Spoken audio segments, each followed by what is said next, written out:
मनुष्य जन्म लेता है तो उसके पास सांसें तो होती हैं पर कोई नाम नहीं होता। जब मृत्यु होती है तो उसके पास नाम तो होता है पर सांसें नहीं होती। इसी सांस और नाम के बीच की यात्रा को जीवन कहते हैं। न किसी के अभाव में जियो, न किसी के प्रभाव में जियो। यह जिंदगी आपकी है, आप अपने स्वभाव में जियो।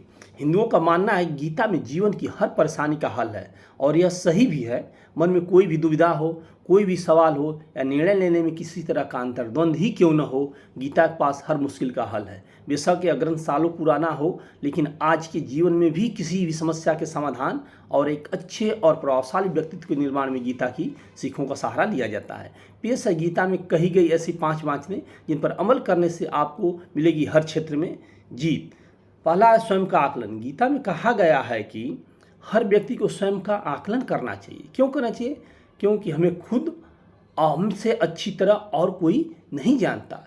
इसलिए अपनी कमियों और अच्छाइयों का आकलन कर खुद में एक अच्छे व्यक्तित्व का निर्माण करना चाहिए। नंबर 2, क्रोध पर नियंत्रण। गीता के अनुसार क्रोध में भ्रम पैदा होता है, भ्रम से बुद्धि व्यग्र होती है। जब बुद्धि व्यग्र होती है तब तर्क नष्ट हो जाते हैं। जब तर्क नष्ट होते हैं तो व्यक्ति का पतन शुरू हो जाता है।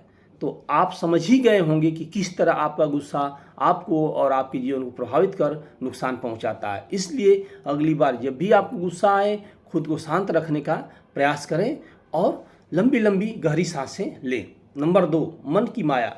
गीता में अपने मन पर नियंत्रण को बहुत ही अहम माना गया है। क्यों? अक्सर हमारे दुखों का कारण मन ही होता है। वह अनावश्यक और निरर्थक इच्छाओं को जन्म देता है और जब ये इच्छाएं पूरी नहीं हो पाती तो वह आपको विचलित करती है। इसी कारण जीवन में जिन लक्ष्यों को आप पाना चाहते हैं, जैसा व्यक्तित्व अपनाना चाहते हैं, उससे दूर होते चले जाते हैं। आत्ममंथन और सोच से निर्माण। गीता कहती है कि हर व्यक्ति को आत्ममंथन करना चाहिए। आत्मज्ञान ही अहंकार को नष्ट कर सकता है। अहंकार अज्ञानता को बढ़ावा देता है। उत्कर्ष की ओर जाने के लिए आत्ममंथन के साथ ही एक सही और सकारात्मक सोच का निर्माण करना भी जरूरी है। जैसा आप सोचेंगे वैसा ही आप आचरण भी करेंगे। इसलिए खुद को आत्मविश्वास से भरा हुआ और सकारात्मक बनाने के लिए अपनी सोच को सही करें, क्योंकि आपके हाथ में सब कुछ है। अगला, फल की इच्छा। गीता में कहा गया है कि मनुष्य जैसा कर्म करता है उसके अनुरूप ही फल की प्राप्ति होती है। इस बात को अगर वर्तमान संदर्भ में लें तो छात्र पढ़ने से ज़्यादा तो इस बात को सोच सोच कर घबराते रहते हैं कि रिजल्ट कैसा आएगा। इसलिए ज़रूरी है कि वे रिजल्ट की चिंता छोड़कर पढ़ने पर ध्यान दें। जैसा कर्म वे करेंगे परिणाम उसी के अनुरूप होगा, लेकिन वे फल की इच्छा में कर्म ही नहीं कर पाएंगे तो फल उनकी इच्छा के अनुरूप नहीं होगा।